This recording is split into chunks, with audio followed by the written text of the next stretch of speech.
Dr. Mrs. Latipher Ama Osei Appiah-Agyei. My name is Dr. Rebecca Ohene Asah. I'm a senior lecturer in the Department of Theatre Arts at the University of Education, Winneba. I'm an academic. I'm also a documentary filmmaker. I teach at the University of Media Arts and Communication, which is UNIMAC. I love interacting with people.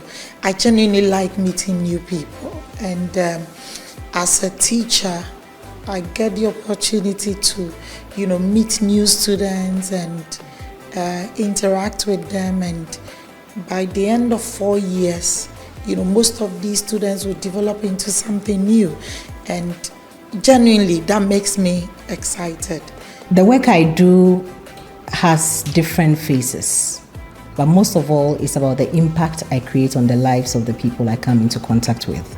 I'm genuinely passionate about the fact that I'm able to impact in, people's lives as students.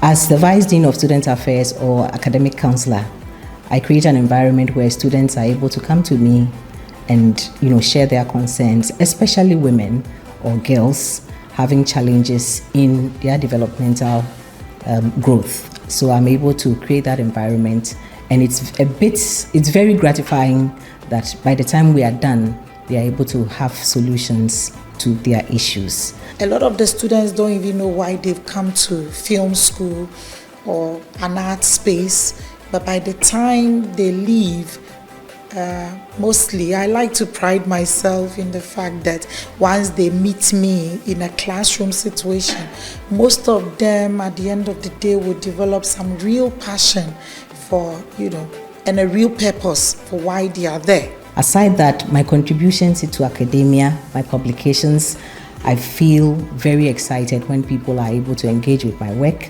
and see the things that I do.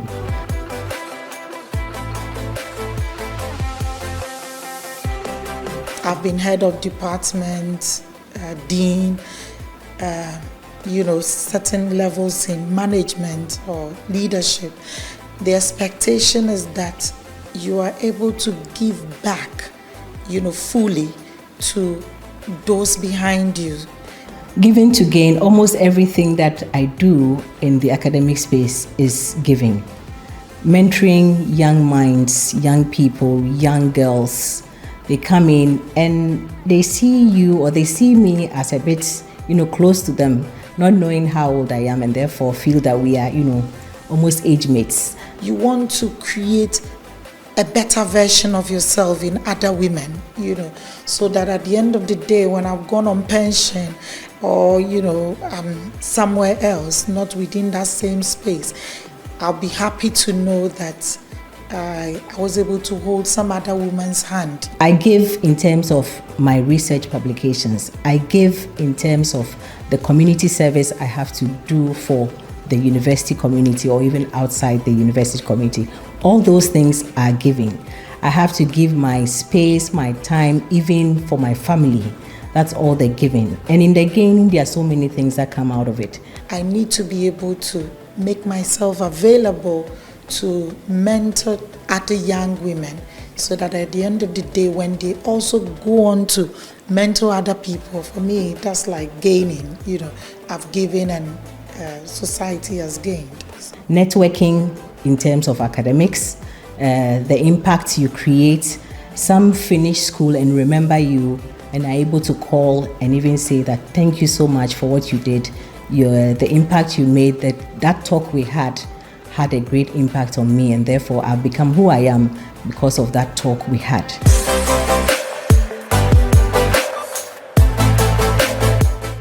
Women in academia face different phases of challenges, but most importantly is the balance they have to create.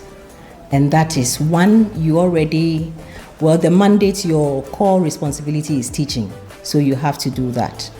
There is also that aspect of research and publication. And once you don't have anybody to mentor you, it becomes a great challenge because usually you can't pull yourself through to it. the film industry is filled with a lot of men. I mean, traditionally, film is a very male-dominated field. There were very few women, and because of that, a lot of women always had to try to prove themselves that, oh, we can also do it. So generally, a lot of women would face that. And if you interviewed a lot of women within my field, they'll tell you, especially those who are working actively, in the film industry, they'll tell you it takes a longer period for people to trust that they can do it than their male counterparts. You would also have some administrative responsibilities. Maybe you are the head of department, maybe you are an exams officer, you are faculty exams, or you are holding a position in the university community. You have to juggle between that.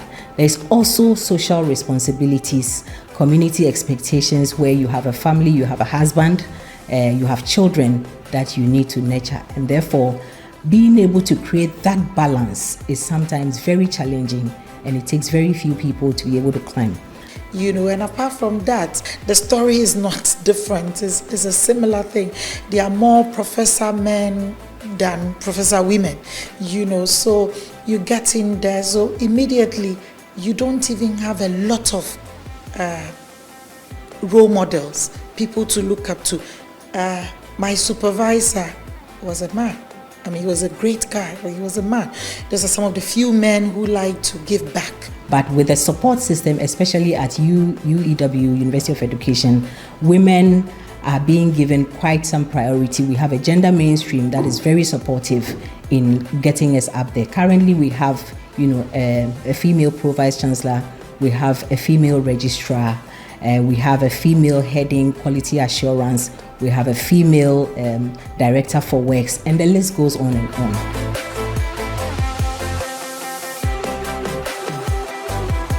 I'll say kudos so far where we've gotten to. There's still a lot more we can do. The community is waiting still for us to give to them. That takes me to a feeling that I used to always feel until very recently.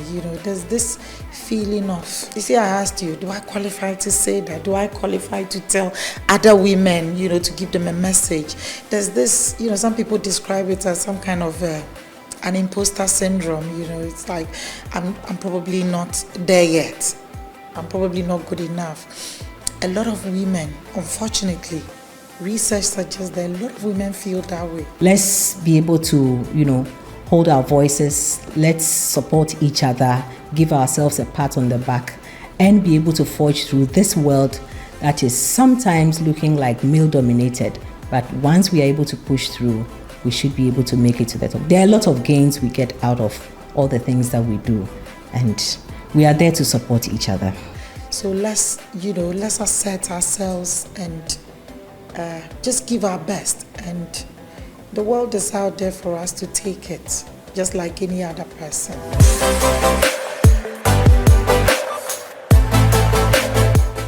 I guess maybe to excel in the role I've been given recently, I just took over a new faculty. It's a new faculty, so basically I'm the founding dean and I'm trying to build it.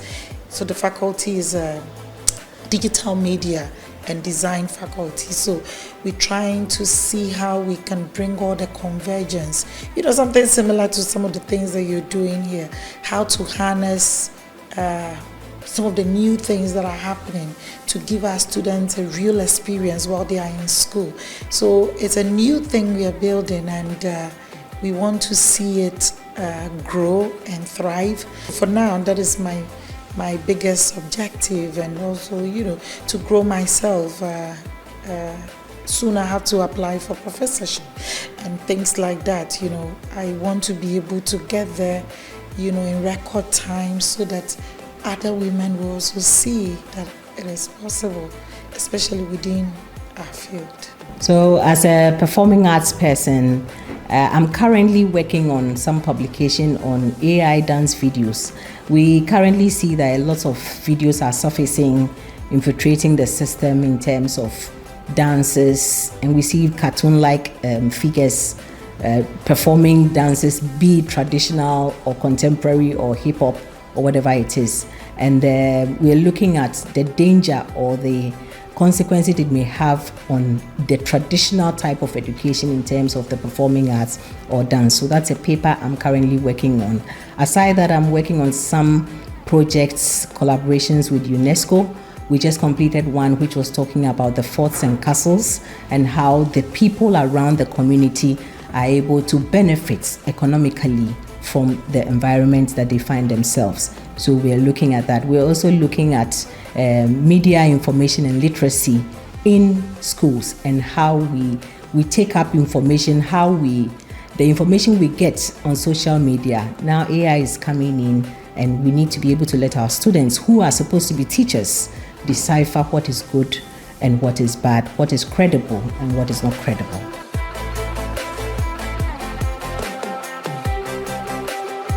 Perseverance, as I've intimated earlier, we face a lot of changes, not just in academia, but all the other aspects of, life that we find ourselves, be it, other responsibilities. But through perseverance, we're able to make it.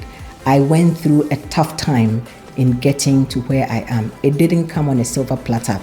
I basically got into a job where my child was just about 1.5 months, and I entered into a working space after cesarean session, going to teach dance, but I entered into the space.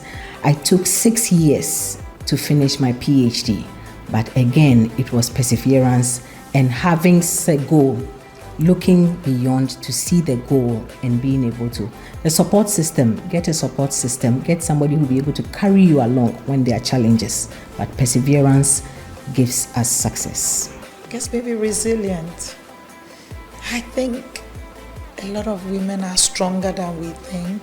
I had 2 babies while I was studying for my master's, and I wasn't studying here, I was studying in the United States. I had 2 babies, and I still completed my program before the time that I was supposed to complete it. And how did I do it? I don't know, it's just planning, but looking back, it just makes me realize that there's nothing I can't do. I know people, I have a colleague who had 2 babies while she was studying for her PhD, So women don't have to lose one thing to gain the other. I think you can have it all. It's just about how you plan, because we really are resilient.